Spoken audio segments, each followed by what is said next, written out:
सबको जय मसीह की। मैं जतिन बब्बर और आप देख रहे हैं मसीह परिवार चैनल। जैसे कि आप सब जानते हैं कि मैं इस चैनल पे प्रभु के अलग अलग दासों की वीडियोस डालता हूं, तो अगर आपको हमारा चैनल अच्छा लगता है तो आप इस चैनल को ज़्यादा से ज़्यादा सब्सक्राइब जरूर करें, ताकि आप प्रभु के वचन को सुन सके। वीडियोस को ज़्यादा से ज़्यादा शेयर करें, ताकि जिन लोगों तक वचन नहीं पहुंचा उन तक भी वचन पहुंच सके। सबको जय मसीह की। एक बार मैं आपसे दोबारा कहूँगा कि इस चैनल को सब्सक्राइब जरूर करें और वीडियोस को ज़्यादा से ज़्यादा शेयर करें। जय मसीह की। आमीन। बैठ जाओ अपने घुटनों के भार, बाइबल को उठाओ, बोलो ये उस वचन से मैं प्यार करता हूं, ये मेरे शुद्ध रहने का आधार है, मेरे चंगे रहने का आधार है। उठाओ अपने हाथों को, प्रभु यीशु मसीह के सामर्थी नाम में हम मांगते हैं। परमेश्वर ने आपको ग्रेट होने के लिए बुलाया है, इसमें कोई शक नहीं। मसीह में की गई मेहनत कभी व्यर्थ नहीं जाती। आपका चर्च आना, आपका परमेश्वर को मानना, आपका प्रेयर करना, वो आमीन बोलना व्यर्थ नहीं होगा। लोग सोचते हैं कि मैं ग्रेट कैसे बन सकता हूं, मैं तो 10वीं पास हूं। गिदोन के पास परमेश्वर का दूत आया और बोला, हे शूरवीर सूरमा, यहोवा तेरे संग है। उसने कहा, कौन, तुझे गलती लग गई शायद, तू पड़ोसी के घर जाना था, तूने मेरे घर आ गया तू, क्योंकि मेरा तो कुल सबसे छोटा है, मैं अपने कुल में सबसे छोटा हूं, हमारा गोत्र सबसे छोटा गोत्र है। तो सबसे छोटे गोत्र के सबसे छोटे कुल के सबसे छोटे इंसान के पास तू आके ये कह रहा है कि यहोवा तेरे और तू शूरवीर है।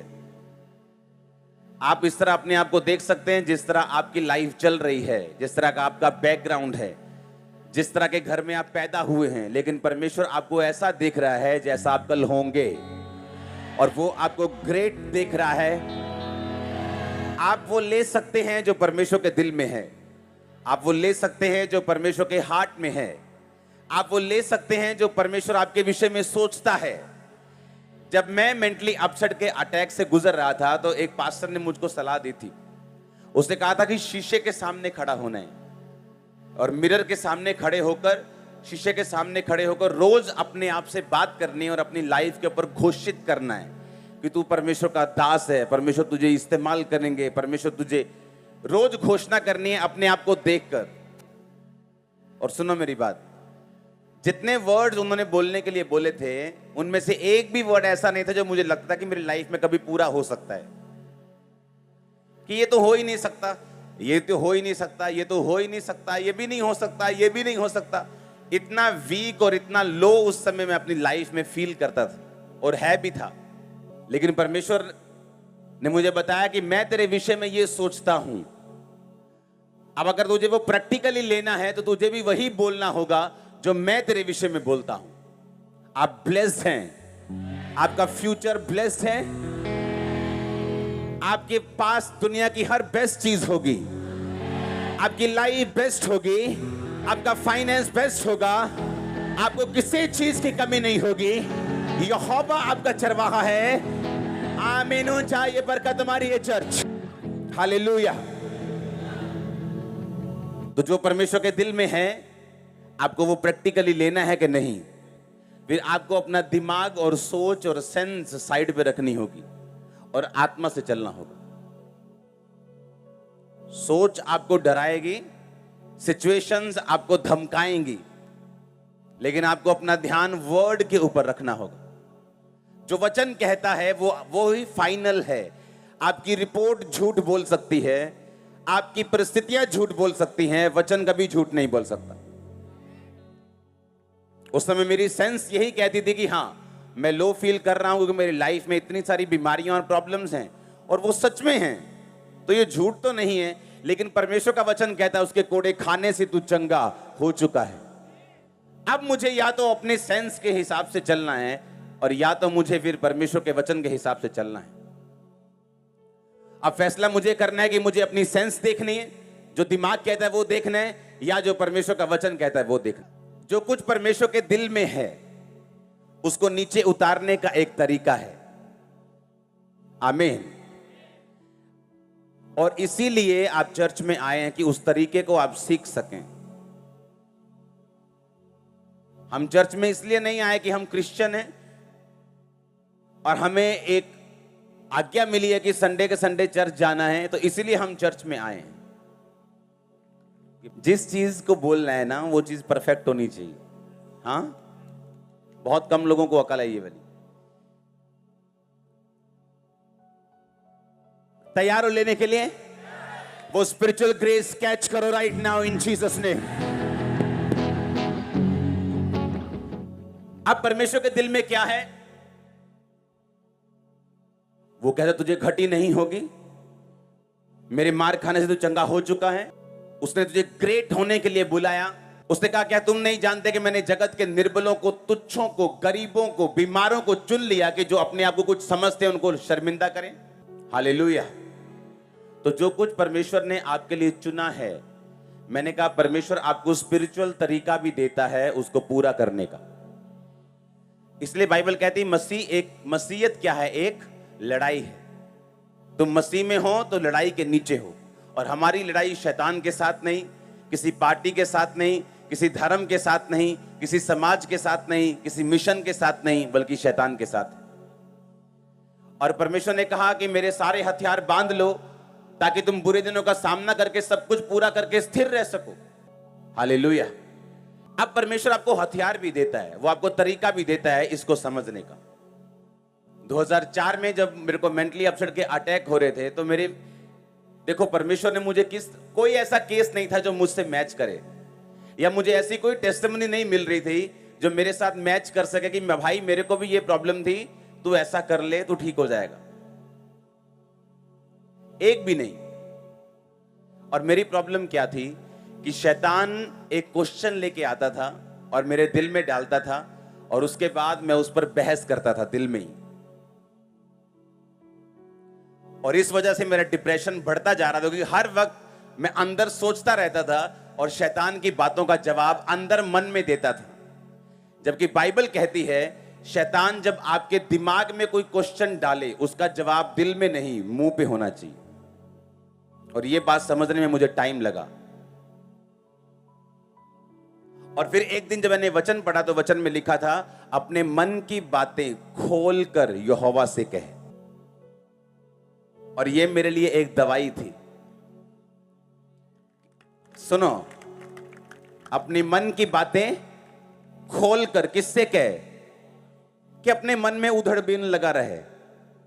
तो पवित्र आत्मा ने मुझे समझाया कि आज के बाद जब भी शैतान तेरे पास आए तो मन में उसके साथ कभी भी बहस नहीं करनी, उसे बोलकर बताना है। और जो भी तेरे को दिक्कत हो उसे खोलकर शब्दों में पूरी तरह से फीलिंग समेत परमेश्वर को बताना है। वो दिन था और आज दिन है, कोई डिप्रेशन नहीं। लेकिन इसे सीखने में मुझे शायद कितनी बार 40 रोजे लगे होंगे, कितनी प्रेयर लगी होगी, कितना मैंने रोया होगा, कितना सीखा होगा, कितना इंटरनेट पे ढूंढा होगा। परमेश्वर ने वो जेन्युइननेस देखी, परमेश्वर ने वो हार्ट देखा कि ये छूटना चाहता है और मेहनत कर रहा है, और परमेश्वर ने छुटकारा किया। आप समझ रहे कि नहीं? तो परमेश्वर आपको आत्मिक हथियार भी देगा कि आप लोग उस सिचुएशन से छूट सकें जो आपको तंग कर रही,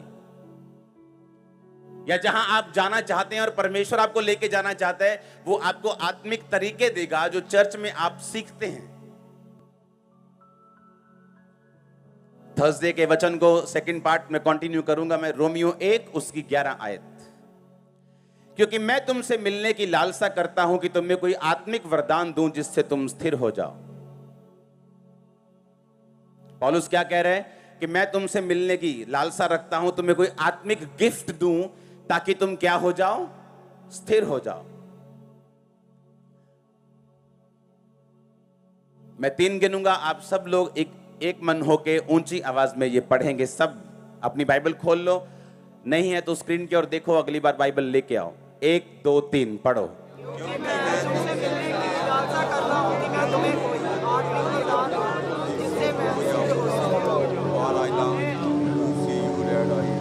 तुम क्या हो जाओ? अब जब पौलुस बात कर रहा है वो बीमार से भी बात कर रहा है, हाँ या ना?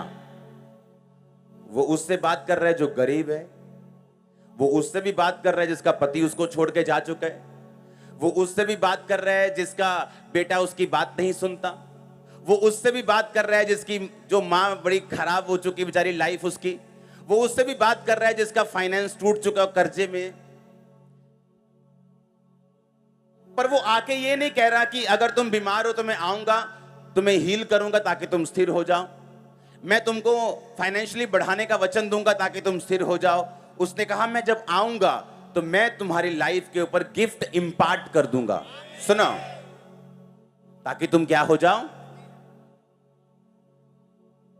गिफ्ट का मतलब है करिश्मा, इसका मतलब है रिलीजियस क्वालिफिकेशन। कहता मैं तुम्हें रिलीजियस क्वालिफाइड करूंगा, मैं तुम पर हाथ रखूंगा, मैं सामर्थ को, वरदान को तुमको दूंगा ताकि तुम क्या हो जाओ, स्थिर हो जाओ।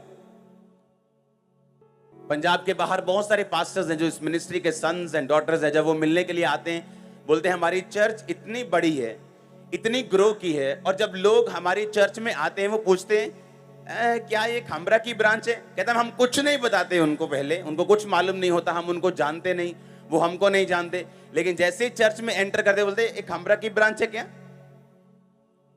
कहता सेम अनॉइंटिंग हमें फॉलो कर रही है, सेम गिफ्ट फॉलो कर रहे हैं, सेम बरकत फॉलो कर रही। और जब लोग उन्हें देखते हैं, वो देखते हैं यार ये 30-40 साल का बंदा है, मुझे 50 साल हो गए सेवा करते, पर ये कहां से आ रहे लोग? इसीलिए पौलुस ने कहा कि मैं तुम पर एक गिफ्ट इंपार्ट कर दूंगा, ओके, ताकि तुम क्या हो जाओ, स्थिर हो जाओ। जब एक लोग क्यों, परमेश्वर आपको क्यों है, सुनो मेरी बात, आपके घर के पास भी कहीं चर्च होगी, हाँ, या हम अलग अलग सिचुएशन से निकल के आए, यहां पे वो भी बैठे हैं जो इसे मुंबई से आए, वो कोई कलकत्ता से आया है, कोई यूके से आया है, यहां बैठे हैं, हाँ। अब वो क्या लगता है परमेश्वर इतनी दूर से क्यों लोगों को लेके आए? क्या परमेश्वर आपका टाइम वेस्ट करना चाहता है, या वो आपके पैसे वेस्ट करना चाहता है? वो आपको ये भी कह सकता है कि जहां भी पास में है तू निकल जा, बस मैं तुझको ब्लेस करूंगा। क्योंकि ये जितने वरदान हैं, जितनी सामर्थ है, बाइबल कहती है ये मिट्टी के बर्तनों में है, यानी ये शरीर में है, यानी ये इंसान के हक में परमेश्वर ने दी है, और वो इसको इंपार्ट कर सकता था, वो इस वरदान को ट्रांसफर कर सकता था उनकी लाइफ को आसान करने के लिए। जब परमेश्वर आपको भेजता है अनॉइंटेड प्लेसेस के ऊपर, तो वो इसका मकसद ये होता है कि आप उस जगह की ग्रेस को कैरी कर सकें। अगर मेरी लाइफ में हम इतना बड़ा प्रोजेक्ट चला रहे हैं, कोई कर्जा नहीं, आप पे भी नहीं होगा, ये ग्रेस है, आप ले सकते हैं। आप मेरी बात समझ रहे कि नहीं? कोई डर नहीं, कोई किसी का भय नहीं, कोई कच्चा नहीं, कुछ नहीं, आप वो ग्रेस ले सकते हैं। अफ्रीका में लोग ब्लेस क्यों होते जल्दी जल्दी? वहां क्रिश्चियनिटी क्यों 90% लोग वहां पे देश क्रिश्चियन है, क्यों? उन लोगों ने क्या किया कि जिन लोगों के पास असली मसा था, पवित्रताई थी, ब्लेसिंग थी, उन लोगों ने उनके पास गए, उनके साथ संबंध को स्थापित किया, इंपार्टेशन ली, बीजों को बोया, अपने रिलेशनशिप को कायम किया, खुद की चर्चेस बढ़ी, आगे उनके सन्स डॉटर्स ने फॉलो किया, और इस तरह से वो फैलते चले गए।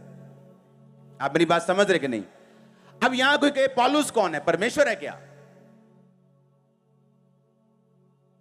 लेकिन बाइबल कहती है जब इजराइलियों ने परमेश्वर की दुहाई दी, हे परमेश्वर मुझे छुड़ा, तो परमेश्वर ने कहा मूसा चल भाई। किसको भेजा? इंसान को भेजा। किसको भेजा? आपका उत्तर जब परमेश्वर देता है वो आदमी के रूप में आता है।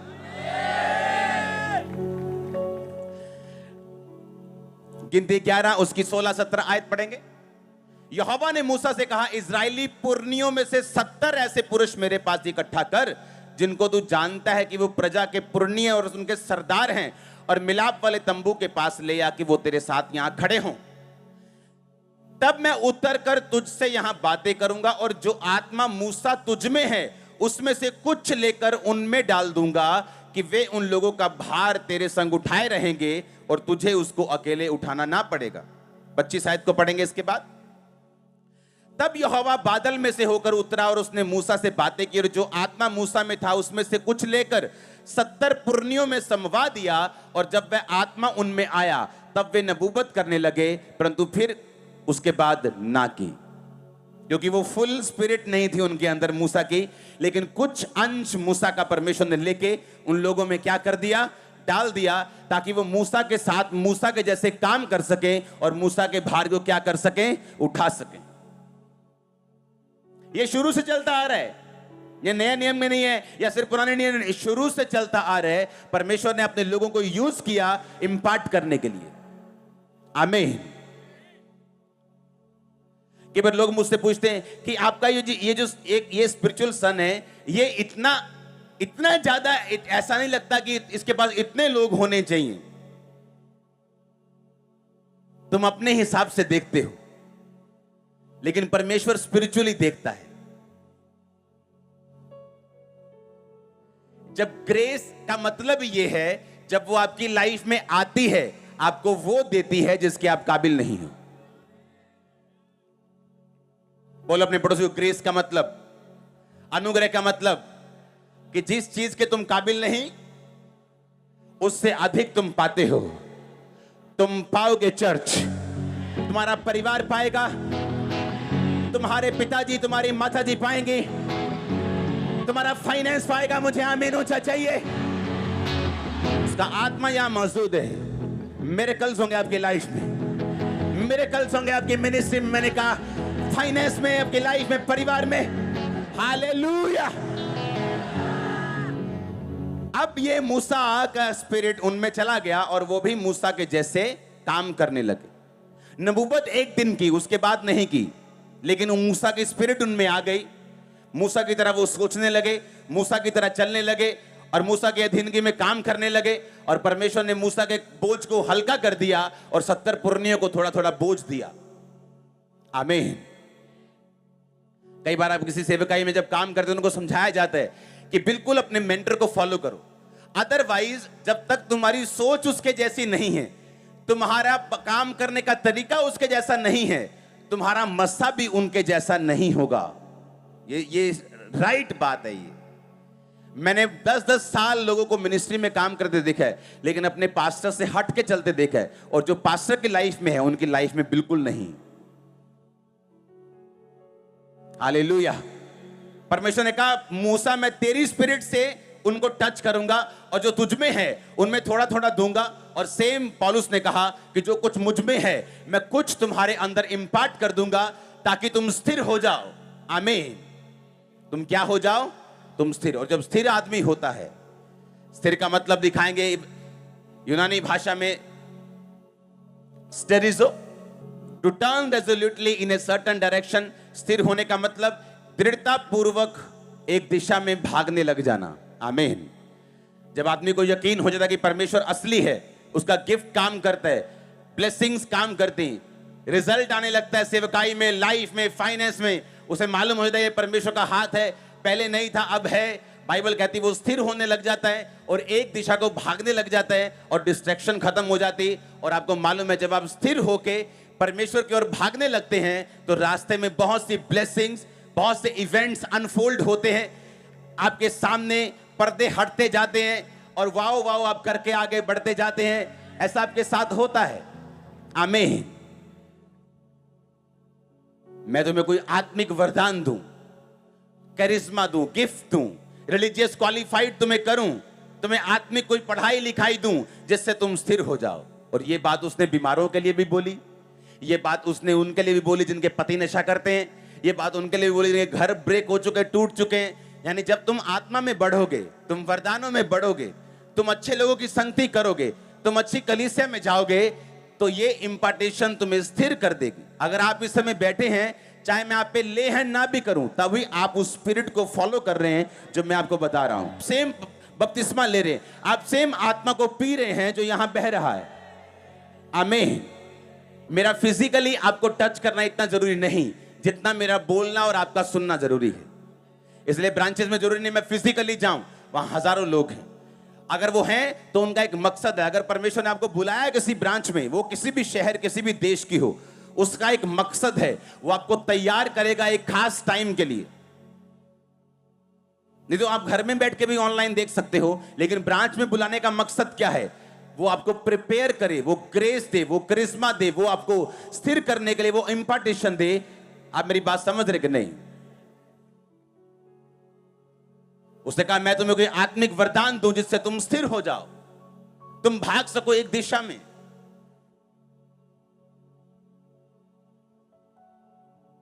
हालेलुया। और सबसे जरूरी क्रिश्चियनिटी में क्या है? एक दिशा में भागना। लोग ऐसे ऐसे भागते हैं, हां, कभी इधर चले गए, कभी दारू पीने चले गए, कभी लड़की के पीछे भाग गए। वो इस तरह से भागते हैं। और पौलुस कहता जिनके जिंदगी में आत्मिक ब्लेसिंग्स हैं वो सीधा भागते हैं। और इसीलिए जो लोग अनॉइंटेड संगतियों में जुड़े हुए हैं वो सीधा भागते हैं। उन्हें पूरा यकीन होता है कि परमेश्वर असली है। आमीन। और यही सब कुछ, यही गेम है बोलो तो।